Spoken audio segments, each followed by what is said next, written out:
अस्सलाम वालेकुम नाजरीन, आप सभी का हमारे YouTube channel learn online with Faizan Khan में इस्तकबाल है। हमारा मकसद आपकी खिदमत है।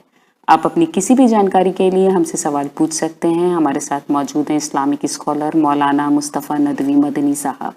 आपसे गुजारिश है कि हमारे चैनल को सब्सक्राइब करें और बेल आइकन ज़रूर दबाएं ताकि आने वाला हर प्रोग्राम आप तक फ़ौरन पहुँच सके। बेहद शुक्रिया। बिस्मिल्लाहिर्रहमानिर्रहीम। नाज़रीन इकराम, अस्सलामु अलैकुम व रहमतुल्लाहि व बरकातुहू। 10 मुहर्रम की तारीख़ हमारे करीब। हमें 10 मुहर्रम को रसूलुल्लाह सल्लल्लाहु अलैहि वसल्लम की इत्तिबा में रोज़ा रखना है। यौम आशूरा का रोज़ा बड़ा अहम है नफली रोज़ा, लेकिन ताकीदी है और अज्र वाला है।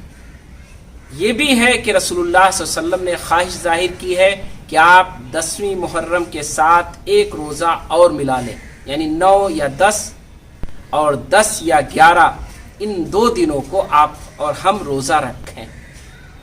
10 मुहर्रम की तारीख़ रसूलुल्लाह सल्लल्लाहु अलैहि वसल्लम के बाद जब सन हिजरी शुरू हो गया तो सन 60-61 हिजरी में कुछ वाक़यात पेश आए और उससे पहले भी वाक़यात पेश आए। एक मुहर्रम को हज़रत उमर फारूक रज़ियल्लाहु ताला अन्हु की मज़लूमाना शहादत हुई। इसी तरह 10 मुहर्रम को हज़रत हुसैन रज़ियल्लाहु ताला अन्हु की मज़लूमाना शहादत हुई। दोनों शहादतों में बड़ा फ़र्क है। हज़रत उमर फारूक रज़ियल्लाहु ताला अन्हु खलीफतुल मुस्लिमीन थे, खलीफे राशिद थे। बहैसियत खलीफा एक जालिम ने, एक नाक़िबत अंदेश ने, मजूसी ने उन्हें खंजर घोंप दिया नमाज के दौरान और उसी में उनकी शहादत हो गई। हज़रत हुसैन रज़ी अल्लाह ताला अन्हु वो खलीफा नहीं थे, वो इस्लामी खिलाफत की इस्लाह चाहते थे। उनकी कोशिश ये थी कि किसी तरह मुसलमानों में शूराई निज़ाम बाकी रहे, मौरूसी निज़ाम ना चले। हज़रत अमीर माविया रज़ी अल्लाह ताला अन्हु, जो उनके नज़दीक भी खलीफतुल मुस्लिमीन थे और पूरे 19 साल तक जिनकी खिलाफत में उन्होंने ज़िंदगी बसर की थी, सांसें ली थी और इस्लाम की दावत व तबलीग का काम किया था। हज़रत अमीर माविया रज़ी अल्लाह ताला अन्हु जो सन 41 से लेके सन 60 तक खलीफा रहे, हज़रत हसन और हुसैन दोनों भाई उनकी खिलाफत में खुशी खुशी जिंदगी गुजार रहे थे। बड़े ही सालेह नौजवान थे। नबी करीम सल्लल्लाहु अलैहि वसल्लम की फरमान के मुताबिक दोनों जन्नत के नौजवानों के सरदार हैं। अपनी जिंदगी में बाइल्म थे और इसी के साथ साथ बाअमल थे। सहाबे किराम में बड़ा मकाम हासिल था कि बारे सहाबा मौजूद थे, लेकिन इसके बावजूद ये कम सिन सहाबा में आते थे, लेकिन अपने इल्म व फजल में सहाबा के पास जगह पाते थे। बड़ा अच्छा मकाम था, बड़ी अच्छी जिंदगी थी।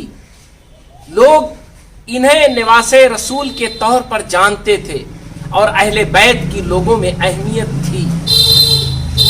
लेकिन जब अमीर माविया रज़ी अल्लाह ताला अन्हु उन्होंने अपने बेटे यजीद को मुसलमानों का खलीफा अपने मरने के बाद मुंतखब किया और ये समझा कि उसकी ज़िंदगी में अगर इमारत और खिलाफत आ जाएगी तो इस तरह मुसलमानों के मामलात बेहतर रहेंगे।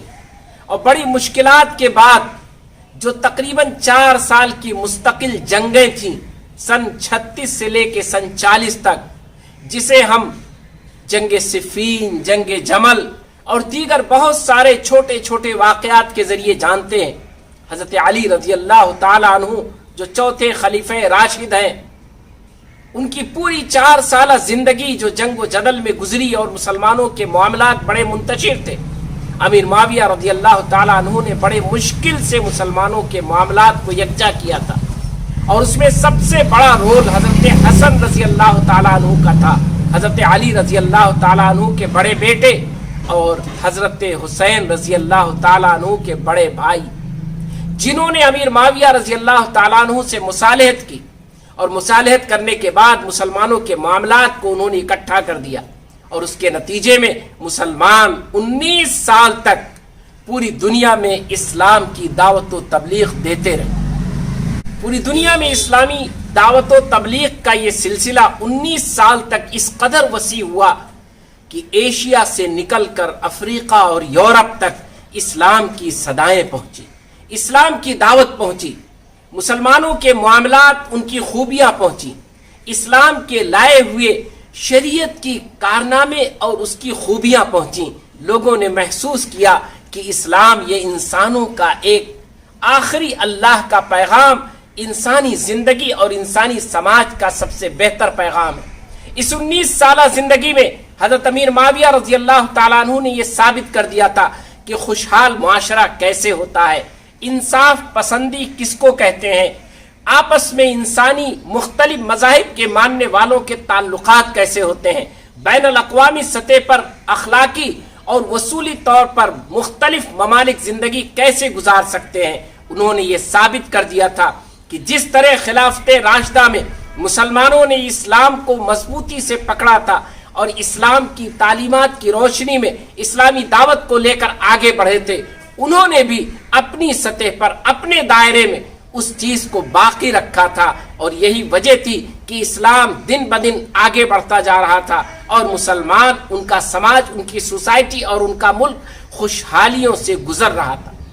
آپ کو تعجب ہوگا کہ 19 سالہ دورے حکومت میں امیر معاویہ رضی اللہ تعالیٰ عنہ کے زمانے میں ایک بھی ناانصافی کا واقعہ نہیں ملتا ہے، ایک بھی ایسا واقعہ نہیں ملتا ہے کہ کسی کمیونٹی نے، کسی اسلام کے علاوہ دیگر مذہب کو ماننے والے گروپ نے شکایت کی ہو کہ میرے اوپر ظلم ہو رہا ہے۔ عیسائی بھی وہاں آباد تھے، یہودی بھی وہاں آباد تھے، مجوسی بھی وہاں آباد تھے، مختلف مذاہب کو ماننے والے آباد تھے، اور ایک بڑی تعداد میں لوگ اسلام لا چکے تھے۔ مختلف قبائل تھے، مختلف علاقے تھے، مختلف تہذیبیں تھیں اور مختلف تمدن تھا، لیکن کسی کو شکایت نہیں تھی، سب خوش تھے 19 سال تک، اور تلوار کے زور پر نہیں خوش تھے۔ یاد رکھیے، یہ وہ زمانہ ہے، تاریخ کا یہ وہ حصہ ہے، آج کے 1400 سال پہلے کا یہ زمانہ، یہاں تلوار کے زور پر کوئی چیز قائم نہیں رہ سکتی تھی۔ دو ہی طریقے تھے قائم رہنے کے، یا تو عدل و انصاف کی بنیاد پر باقی رہتی تھی، اور یا پھر کسی عصبیت کی بنیاد پر باقی رہتی تھی، چاہے وہ مذہبی عصبیت ہو، چاہے وہ قبائلی عصبیت ہو۔ یہ دو ہی طریقے تھے معاشرے کو باقی رہنے، حکومتوں کے باقی رہنے کا، اس کے علاوہ کوئی طریقہ نہیں تھا۔ ظلم کی بنیاد پر معاشرہ کبھی بھی مستحکم اس زمانے میں نہیں رہا ہے، یہ پوری تاریخ بتلاتی ہے۔ اور یاد رکھیے، اللہ کا نظام بھی ہے کہ ظلم کی بنیاد پر ملک نہیں چلتا ہے، معاشرہ نہیں چلتا ہے، ظلم کی بنیاد پر معاشرہ ٹوٹ جاتا ہے اور ملک بکھر جاتا ہے۔ امیر معاویہ رضی اللہ تعالیٰ عنہ نے انصاف سے کام لیا، اور اس انصاف کا بول بالا تھا، اور اسی انصاف کے نتیجے میں نظم و ضبط اتنا اچھا تھا، ترقی اتنی زیادہ تھی، تہذیبی اور تمدنی ترقی ہوئی، ہر اعتبار سے خوشحالی آئی کہ پوری اسلامی مملکت اس سے شرسار تھی اور خوش تھی۔ لیکن امیر معاویہ رضی اللہ تعالیٰ عنہ کا یہ اقدام، جو اجتہادی طور پر ان کی غلطی کہی جائے گی کہ انہوں نے اپنے بیٹے کو بحیثیت خلیفہ منتخب کیا، جو دراصل شورائی تھا اور جسے ان کے پیشرو تمام لوگوں نے شورائی رکھا تھا۔ خود محمد رسول اللہ صلی اللہ علیہ وسلم نے خلافت کے لیے کسی کو نامزد نہیں کیا تھا۔ محمد رسول اللہ صلی اللہ علیہ وسلم جو نامزد کرنے کا پورا حق رکھتے تھے، بحیثیت نبی کسی کو وارث بنا سکتے تھے، لیکن انہوں نے کہا کہ نہیں، نبی وارث نہیں بناتا ہے، اور انہوں نے شورائیت پر رکھا، مشورے پر رکھا، مسلمانوں کے معاملات کو، مسلمانوں کے اہل حل و عقد کو طے کرنے کے لیے چھوڑ دیا۔ امیر معاویہ رضی اللہ تعالیٰ عنہ نے یقیناً یہ پچھلے اس سلف کے انداز کی، نبوت کے اس انداز کی مخالفت کی۔ ان کے پاس اپنا عذر تھا کہ مسلمانوں کے معاملات اس طرح بنے رہیں گے، لیکن حالات نے ثابت کیا کہ مسلمانوں کے معاملات थोड़ी देर के लिए सही लेकिन बिखर गए। एक बड़ा सानिहा पेश आया, करबला का सानिहा पेश आया, एक बड़ा वाकया पेश आया। वो वाकया यकीनन तारीख का दर्दनाक वाकया है, लेकिन उसके बाद फिर बनु उमैया ने संभाला लिया और उसने तारीख में वो काम किया जिसके कारहाय नुमाया आज भी दुनिया में मौजूद। बिस्मिल्लाहिर्रहमानिर्रहीम। ही अल्लाह किया करो, नाम उसी का लिया करो, जो दुनिया का मालिक है उसका नाम लिया करो। अगर आपको मेरे वीडियो पसंद आए तो लाइक जरूर कर देना, मेरे चैनल को सब्सक्राइब कर देना, घंटी बजाओगे तभी तो